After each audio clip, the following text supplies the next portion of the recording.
Bismillah. Assalamualaikum warahmatullahi wabarakatuh. Alhamdulillahi ala ihsanih wa syukru lahu ala taufiqihi wa amtinanih. Wa asyhadu an la ilaha illallah wahdahu la syarika lah ta'ziman li sya'nih. Wa asyhadu anna Muhammadan abduhu wa rasuluhu ad-da'i ila ridwanih.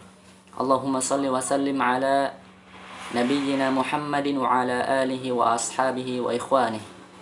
Taib, kaifa halukum ayyuhat talabah, a'azzani Allah wa iyyakum. Bagaimana kabar antum semua siswa-siswi yang semoga dimuliakan oleh Allah Subhanahu wa taala. Alhamdulillah pada hari ini ya kita masih diberi kesempatan untuk melanjutkan kembali materi pembelajaran kita ya, yaitu pendidikan agama Islam. Dan pada hari ini kita sudah memasuki KBM kuartal 4 ya. Kita masih pembelajaran jarak jauh ya. Kuartal 4 ini ya masih dalam tahun ajaran 2020-2021. Dan pembahasan kita itu masih melanjutkan tentang hadis Arba'in An-Nawawiyah. Dan hari ini adalah pertemuan yang pertama pada pekan pertama ya. Pembahasan hadis ke-13 ya. Kita sudah membahas hadis ke-1 sampai 12 pada kuartal 3 yang lalu ya. Maka kita hari ini membahas hadis ke-13. Baik.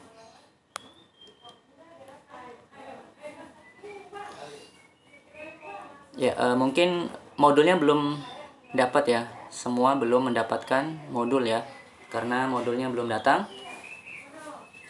Tidak apa-apa, tapi kita bahas saja ya. Yang penting antum semua perhatikan apa yang Ustadz sampaikan, bagaimana cara Ustadz membaca ya, supaya tidak salah-salah ya, terutama teks bahasa Arabnya ya, teks hadisnya. Perhatikan panjang pendek dan harokatnya. Al-haditsus salisa asyar. Al-haditsus salisa ya. Itu harokatnya fathah, as-salisa. Nanti kalau modulnya datang kemudian harokatnya itu dhammah, as-salisu, maka itu keliru ya. Yang benar adalah as-salisa. Al-haditsus salisa asyar. Nanti hadis ke-14 juga sama ya, ar-rabi'a. Kemudian 15 al-khamisa. Nanti 16 as-sadisa sampai nanti angka ke-19 ya. Itu fathah. Semuanya fathah. Al-haditsus salisa. Nah, jadi yang fathah itu kata yang kedua ya setelah al-haditsu. As-salisa, ar-rabi'a, al-khamisa, as-sadisa, as-sabi'a sampai at-tasi'a ya, sampai angka ke-19. Baik, hadis ke-13 yaitu tentang mencintai saudaranya sesama muslim sebagaimana mencintai diri sendiri. Baik, kita baca hadisnya ya. Perhatikan panjang pendek dan harokatnya ya. Perhatikan dengan baik bagaimana cara Ustadz membaca hadisnya. An Abi Hamzata Anas bin Malik radhiyallahu anhu khadimi Rasulillah sallallahu alaihi wasallam anin Nabiy sallallahu alaihi wasallam qala la yu'minu ahadukum hatta yuhibba. Nah, perhatikan di sini hatta yuhibba ya, bukan yuhibbu. Hatta yuhibba li akhihi ma yuhibbu li nafsi. Nah, yang kedua ini yuhibbu. Tadi yang pertama apa? Hatta yuhibba. Kalau yang kedua ma yuhibbu. Baik, rawahul Bukhari wa Muslim. Ustaz ulang lagi cara membaca hadisnya. An Abi Hamzata Anas bin Malik radhiyallahu anhu khadimi Rasulillah sallallahu alaihi wasallam anin Nabiy sallallahu alaihi wasallam qala la yu'minu ahadukum hatta yuhibba li akhihi ma yuhibbu li nafsihi. Rawahul Bukhari wa Muslim. Baik, kita terjemahkan hadisnya. Dari Anas bin Malik radhiyallahu anhu, semoga Allah meridhoinya, pelayan Rasulullah sallallahu alaihi wasallam, dari Nabi sallallahu alaihi wasallam, beliau bersabda, tidak sempurna iman seseorang di antara kalian hingga dia mencintai untuk saudaranya apa yang dia cintai untuk dirinya sendiri. Hadis riwayat Bukhari dan Muslim. Di sini Anas bin Malik. Siapakah Anas bin Malik? Kita akan sedikit mengisahkan ya, siapa itu Anas bin Malik. Anas bin Malik berasal dari suku Bani Najjar yang tinggal di Madinah dan merupakan anak dari Ummu Sulaim. Nama panggilan beliau ya, kunyahnya adalah Abu Hamzah. Maka tadi bunyi hadisnya apa? An Abi Hamzata Anas bin Malik ya. Abu Hamzah adalah kunyahnya Anas bin Malik. Anas bin Malik berkhidmat dengan Nabi ya. Anas bin Malik berkhidmat dengan Nabi semasa dia masih kecil. Dia berkhidmat ya, atau menjadi pelayan Rasulullah selama 10 tahun ya. Anas bin Malik ini menjadi pelayan Rasulullah selama 10 tahun. Dengan waktu yang cukup lama tersebut ya, maka tak heran Anas bin Malik ini dapat meriwayatkan banyak hadis dari Rasulullah Shallallahu Alaihi Wasallam. Beliau termasuk salah satu dari 6 sahabat Nabi yang paling banyak meriwayatkan hadis. Jumlah hadis yang beliau riwayatkan adalah sejumlah 2.286 hadis, di mana beliau mendengar riwayat tersebut baik secara langsung maupun dari sahabat senior lainnya seperti Abu Bakar, Umar, Utsman, Mu'adz bin Jabal dan lainnya. Beliau juga didoakan langsung oleh Rasulullah Shallallahu Alaihi Wasallam melalui sabdanya yang berbunyi, Ya Allah, berilah dia harta dan anak yang banyak dan berkahilah umurnya. Anas pernah berkata, sungguh aku menyaksikan bahwa hartaku melimpah dan anak cucuku hampir berjumlah 100 orang pada hari ini ya. Rasulullah mendoakan Anas ya, agar Anas ini diberi harta dan anak yang banyak ya, maka terkabul ya. Anas mempunyai harta yang banyak, melimpah, dan anak cucunya juga sampai jumlahnya 100 ya. Itulah doa ya Rasulullah kepada Anas bin Malik.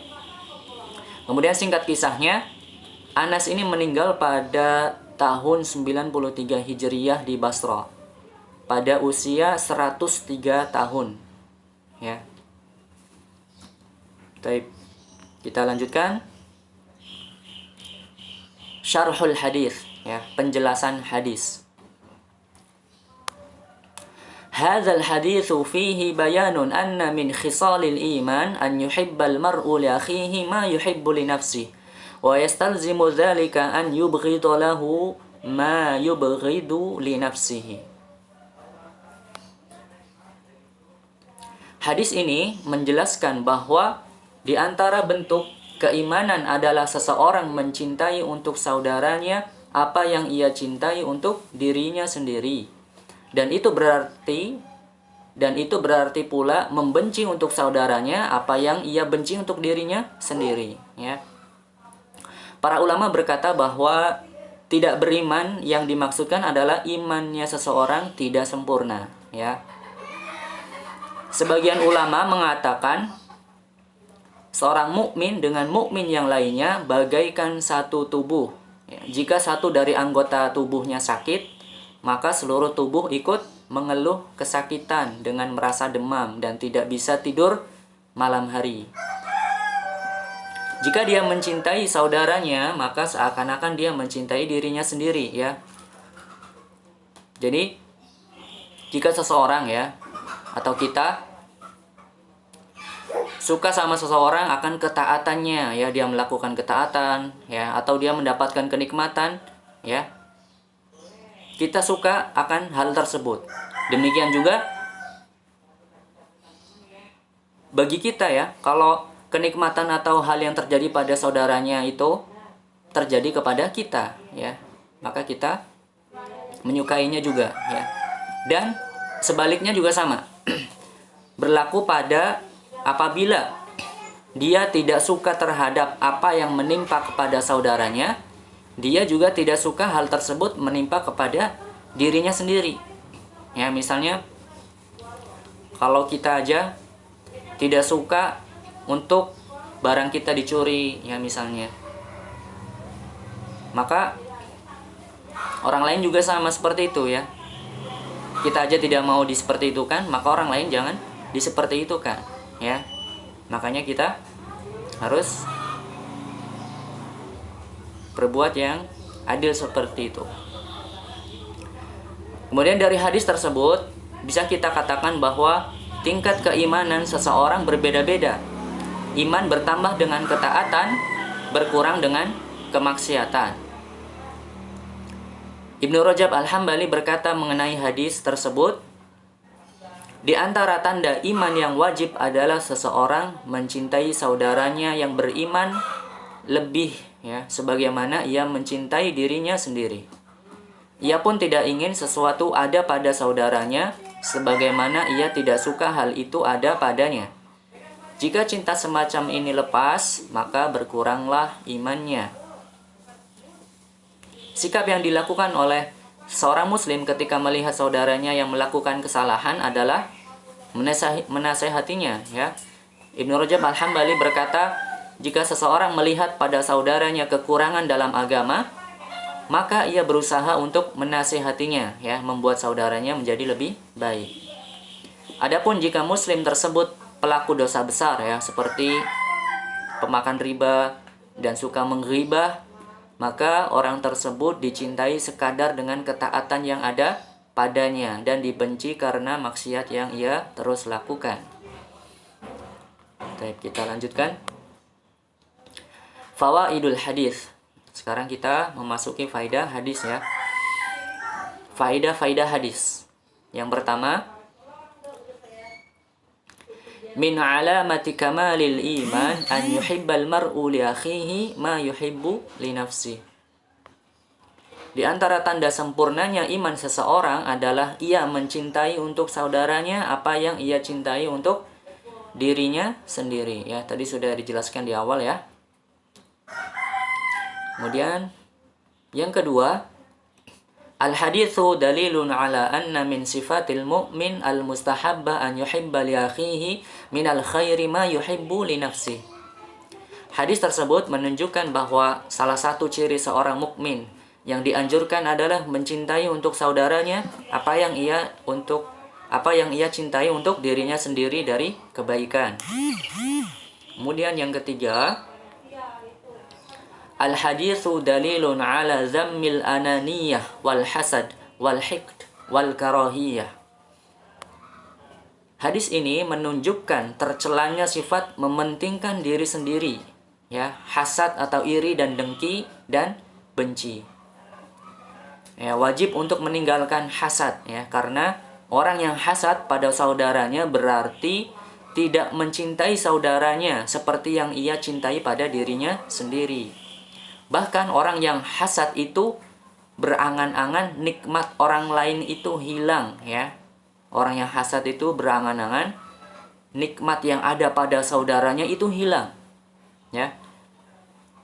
Kemudian pengertian hasad menurut Syekhul Islam Ibnu Taimiyah yaitu al-hasadu huwal bughdu wal karaha lima yarahu min husni halil mahsud.